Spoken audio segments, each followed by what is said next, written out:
Hey everybody, it's Ryan. So as you may have noticed, Midshelf Gaming has been in a bit of a drought lately. All the guys had some personal crap going on in our lives, and we were trying to get it handled so we could continue producing episodes of the best quality. With that being said, we are going to start releasing on a monthly schedule, probably the first Wednesday of every month. So thanks for watching and enjoy this week's episode of Puzzle Games.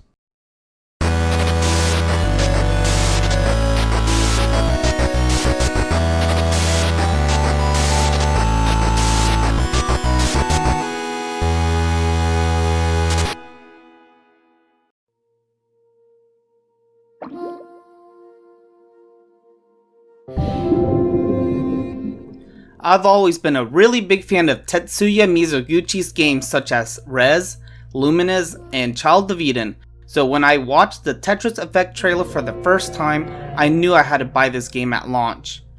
I adore these games because they encapsulate the vision he has for games he crafts.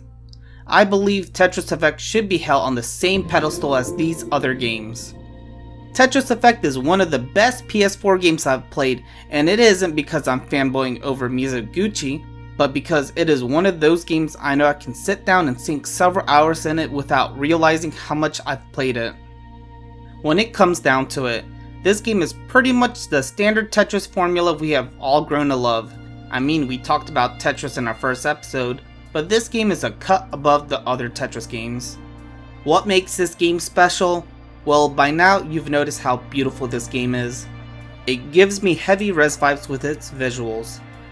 Tetris Effect has many designs, but none of them were intrusive to look at and has cool designs in the background. It also has VR compatibility, which I've heard looks amazing, and I would love to try it out when I get a VR headset someday.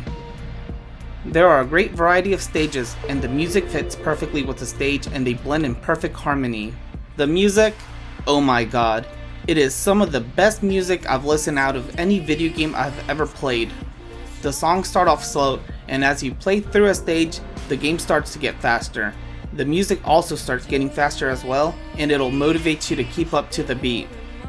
There are many different modes such as Time Attack mode, Sprint, and Master mode, but I ended up sinking most of my time into the traditional Marathon mode.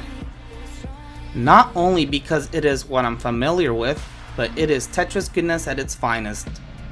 I do enjoy to change it up every now and then, and I like to play Mystery Tetris whenever I want a dose of randomness in my Tetris gameplay. Some of the changes that can show up in Mystery Tetris include the screen zooming in, being upside down, and bombs that detonate, just like in Tetris 2. Tetris Effect has been one of the few games I've purchased at launch, but am glad I shelled out the $40 for it. I've been yearning for a title in the modern era I can just sit down and not have to go through 20 million tutorials and not be heavily centered on online gaming. Tetris Effect was my game of the year last year, and highly recommend it to anyone who has even a passing interest in it, or just loves Tetris like me.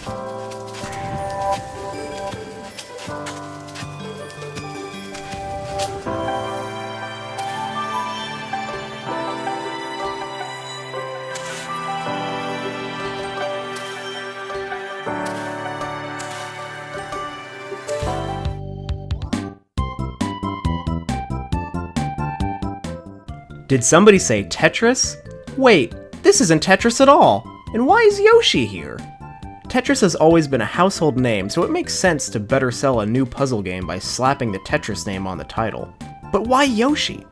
Well, in Japan, this game is actually Panel de Pon, or otherwise known as the first game in the Puzzle League series.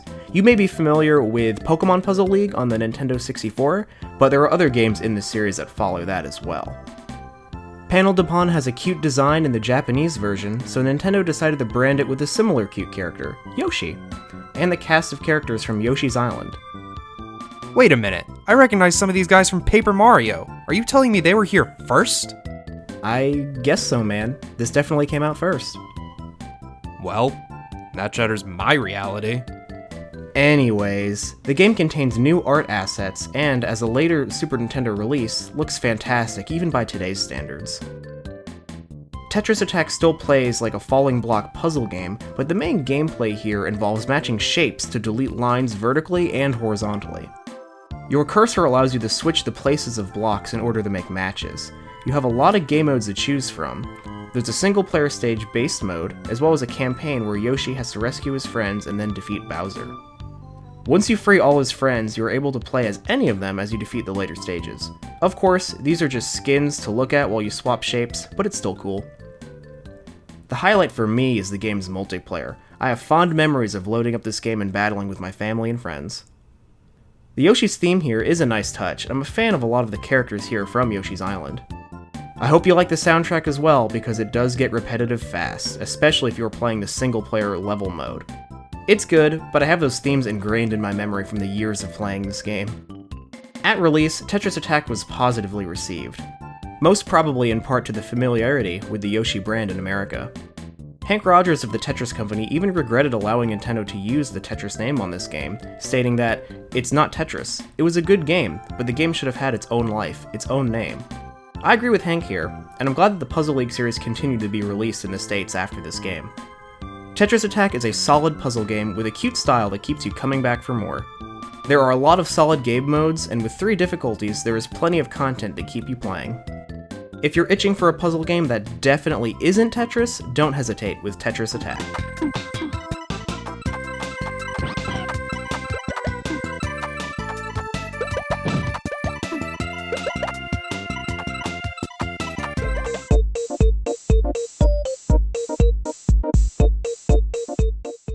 Moving away from games with Tetris in their name, we have one of my favorites, Picross. This one specifically is Super Picross for the Super Famicom. It is a sequel to Mario's Picross for the Game Boy, but adds a lot more content and color. Since Mario's Picross didn't really do well here in the States, it was never released over here. Though it did see a Western release on PAL Virtual Console on Wii, Wii U, and new 3DS. It was released untranslated, but thankfully since Picross is just a number puzzler, there's very little difficulty understanding the Japanese. Super Picross plays like any other Picross game. There are numbers labeled on the rows and columns telling you how many blocks are next to each other before a space. You must use these numbers to help determine where the blocks go, and you fill them in to make a picture. They start off as simple as Japanese characters and get more and more complicated and pretty looking as the levels go on. When I first played Picross, it was a little difficult to figure out, but thankfully pretty much any game you pick up for it has a tutorial that gives you tips and tricks to help figure things out. Super Picross has 2 different modes, Mario and Wario. Mario plays like the Game Boy Picross, where you have a timer, and any mistakes you made are pointed out, corrected, and you're given a time penalty that stacks with each subsequent mistake. And if you run out of time, it's game over. Mario also gives you an option to take a hint at the beginning, where it will run through the rows and columns and allow you to press the button to stop them and fill in the selected row and column. I, however, greatly prefer the Wario playstyle.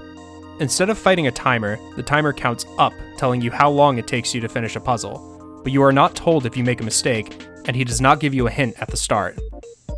The puzzles in Wario are much harder as a result, but personally I like to fill out blocks to visualize how much space to cut off, and Mario mode does not let me do that, because if one is a mistake, it will autocorrect me and I'll get a penalty. Super Picross has 10 levels consisting of 12 puzzles each level for both Mario and Wario, with additional special levels unlocked if you clear everything else.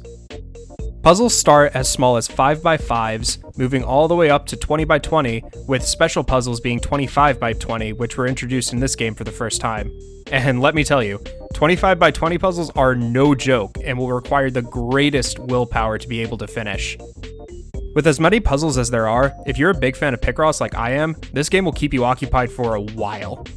Super Picross is also compatible with the SNES mouse, but it's not as great as it sounds, and it's really not great at all. It only moves in the 4 cardinal directions instead of being able to move freely like a normal computer mouse. That would be a lot better, but because of this, controlling it is really clunky and slow, and honestly just awful to use. This game is definitely worth giving a shot, and is one of the best Picross console games I've played.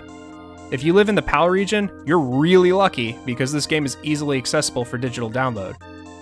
But if you're in the States, an import copy of this isn't too expensive, probably less than $10. Keep in mind though, you'll have to cut off the nubs on your SNES to fit a Super Famicom cartridge.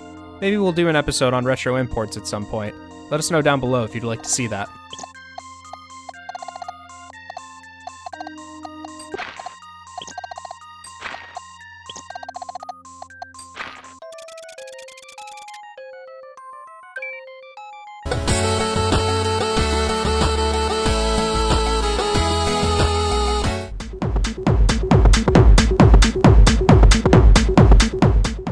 Man, I'm such a big fan of Gunpei and the Wonder Swan, but since there's no easy way to record those games, I decided to dust off the PSP and get the updated version that was released almost 5 years later. Part of the novelty of playing the Wonder Swan version is that you get to hold the system in a vertical orientation. While doing some research on Gunpei, it turns out it was named as a tribute to Gunpei Yokoi. Yokoi was the original designer of the Game Boy and the Virtual Boy before he left Nintendo. He was in charge of designing the Wonder Swan and was working on a puzzle game that would rival Tetris on the Wonder Swan before he passed away in 1997. But while Tetris is a line dropper, Gunpei is a line upper. What we ended up with was a line-based puzzle game where you can use different zigzag pieces to complete lines by a 5x10 cell grid, and you can form branches to get bigger combos and get bonus points. Whenever you form a line, the remaining blocks are frozen in place depending on how big the combo you create. This comes in handy as the pieces get closer to the top of the screen. It is essential to use your time to pull those pieces closer to the bottom of the screen. I find myself at times scrambling to move the zigzag pieces closer to the middle so I don't fall right away. This is where I struggle with the PSP version of Gunpei. This version doesn't feel as fluid as the Wonder Swan version, and I find myself making more mistakes in this version than I normally do. The biggest issue with Gunpei is the random nature of the pieces coming up is that you are at the game's mercy of hoping the right piece comes along and helps you finish a line that you're working on completing. This is incredibly frustrating because although you can force pieces to scroll up in hopes of getting the right piece, you could also never get that piece and end up losing. One new mode is that this game does have a 10x10 grid, but that only adds to the difficulty of getting the right piece, and I'd advise against playing that mode. The music's also pretty good, but that's no surprise as it was composed by Takayuki Nakamura. He previously worked with Tetsuya Mizuguchi on Luminous on the PSP, and that game also had a great soundtrack. Unfortunately, the soundtrack isn't enough to carry this game as the music for puzzles games affects how much I'll like it. Gunpei is a fun puzzle game, but I'd go with the Wonder Swan version. It is more fun to use the vertical orientation. Now if you can excuse me, I gotta find some sunlight so I can play the Wonder Swan.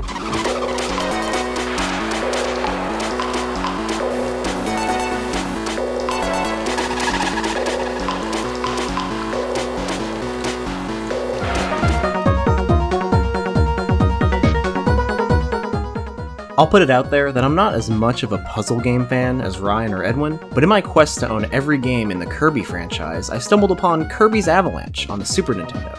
This game is a Puyo Puyo puzzle game using Kirby and friends to promote the game.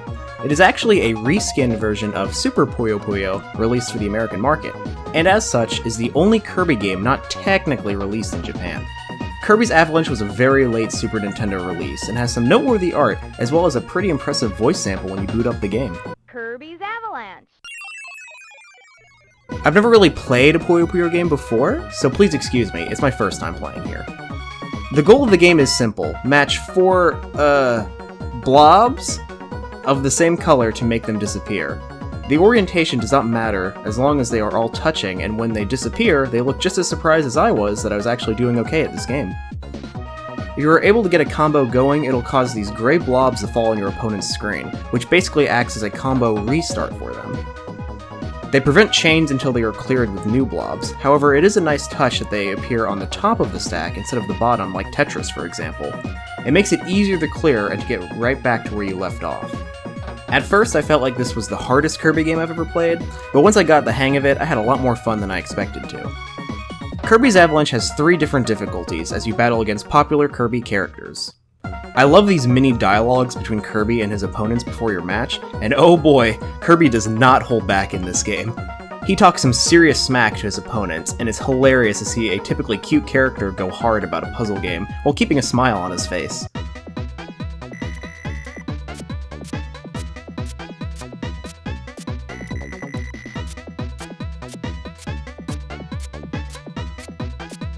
The cool thing about Kirbys Avalanche is that each opponent has their own play style per se.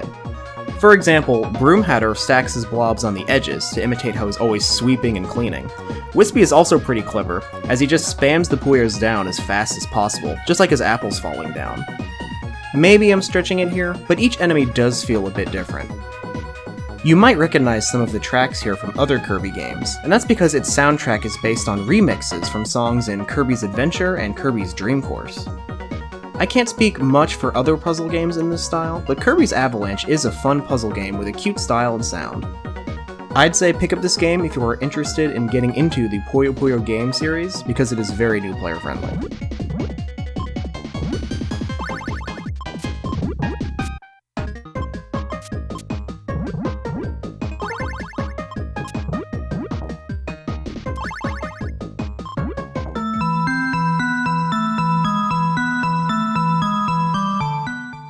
Lastly, we have Sega's claim to fame with puzzlers, Columns.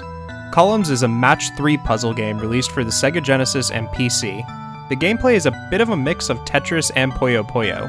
The game has a simple enough concept, as with every other game we've talked about today. You are given a column of 3 gems of mixed colors, and you have to drop them down and try to match 3 of the same color either vertically, horizontally, or diagonally. You can also shuffle them as you see fit, as with most puzzle games. And you can also string together combos, which feels pretty satisfying to pull off a good one. The game has 3 main modes: Arcade, Original, and Flash Columns. Arcade is the default option, and it's what you see when you first boot up the game. You try to go as long as you can, scoring as high as you can, and if you hit the top, it's game over. Sound familiar? If you start in easy mode, you'll get flashing hints for the first 3 levels of good places to drop your column. Starting at the harder difficulties will give you a higher base score, and the columns will also drop faster. The 2 other modes are hidden behind the menu option, which is really weird to say out loud, but selecting menu lets you choose from original or flash columns. Original lets you customize settings such as what difficulty to start on, the starting level of speed, time trial mode, and the background music. Original is the same gameplay as Arcade, but seems to be generally easier apart from the customization. Flash Columns is a very fun game mode. Your objective is to clear the flashing gem at the bottom of a pre-generated stack. When you clear it, you win. I don't really have that much more to say about it because that's pretty much it. Columns isn't my favorite puzzle game, but its success spawned multiple sequels, which added new gameplay modes such as a story mode. Overall, it really doesn't have that much to do, and if you can, I'd honestly recommend picking up one of the sequels instead. Not to say that this game wasn't fun, but it didn't really hold my attention for that long.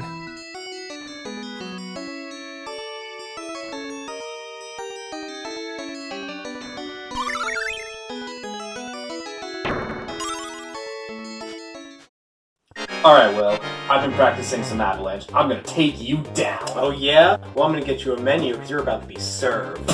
You're the reason they put warning labels on coffee cups. Really? Your dad told me he wished you were never born. What the hell, man? The jerk store called, and they're all out of you! Okay, I think you're taking this a little too seriously.